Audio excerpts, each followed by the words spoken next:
আমরা সকলেই নবী করিম সাল্লাল্লাহু আলাইহি সাল্লামের নাতি হযরত হাসান রাদিয়াল্লাহু তাআলা আনহুকে চিনি।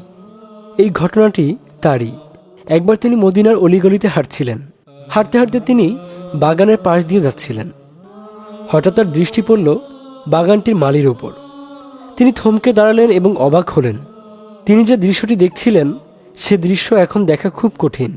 তিনি দেখলেন বাগানের মালির কাছে সর্বসাকুল্যে মাত্র 3টি রুটি আছে।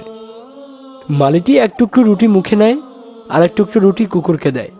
দূর থেকে দেখলে মনে হবে যেন সে রুটিগুলো সমান ভাগে ভাগ করছে, কোনো কম বেশি পড়ছে না। এই ঘটনাটি দেখে নবীজির কলিজার টুকরা জান্নাতের যুবকের সর্দার ইমাম হাসান রাদিয়াল্লাহু তাআলা আনহু কৌতূহল দমিয়ে রাখতে পারলেন না। তিনি মালিককে জিজ্ঞেস করলেন, এই রুটিগুলো কি আপনার পুরো দিনের খাবার? মালিকটি উত্তর দিলেন, হ্যাঁ, এগুলো আমার সারাদিনের খাবার। তখন হাসান রাদিয়াল্লাহু তাআলা আনহু তাকে বললেন, আপনার পুরো দিনের খাবার মোটে 3টি রুটি, তাও আবার কুকুরের সাথে ভাগাভাগি করে খেলেন? কুকুর তো পথে ঘাটে খুঁজে খাবার খেতে পারবে, কিন্তু আপনি তো চাইলেও তা করতে পারবেন না। তার এই প্রশ্ন শুনে মালিকটি তার জবাব দিতে লাগলেন। তিনি বললেন, এখানে আশেপাশে তো কোনো কুকুর থাকে না। কুকুরটিকে দেখে মনে হয় দূরের কোনো জায়গা থেকে এসেছে। সে আমার কাছে এসে হাঁপাচ্ছিল, চোখ দিয়ে পানি গড়িয়ে পড়ছিল। এতই ক্লান্ত লাগছিল যে সে নিজে নিজেকে টেনে নিতে পারছিল না। আমি বুঝতে পারলাম সে অনেক ক্ষুধার্ত, আর এত ক্ষুধার্ত একটি প্রাণীকে আবার ফিরিয়ে দেওয়া আমার কাছে ভালো মনে হয়নি। তাই আমি তাকে আমার খাবার খেতে দিচ্ছি। এই দেখুন না, কুকুরটি কেমন তৃপ্তি নিয়ে খাচ্ছে।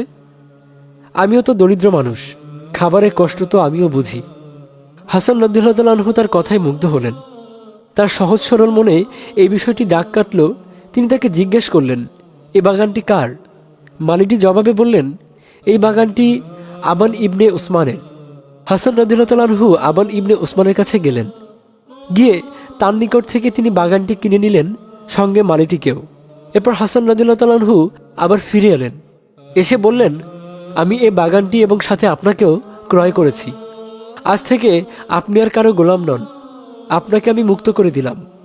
আজ আপনি স্বাধীন, আর বাগানটি আমার পক্ষ হতে আপনার জন্য সামান্য উপহার। একথা শুনে মালিটি আবেগে আপ্লুত হয়ে গেল। আনন্দে আতিশয্যে তার চোখ বেয়ে নামতে শুরু করলো নোনা জল। সে খুব খুশি হলো, আল্লাহর শুকরিয়া জ্ঞাপন করতে শুরু করলো। সুবহানাল্লাহ!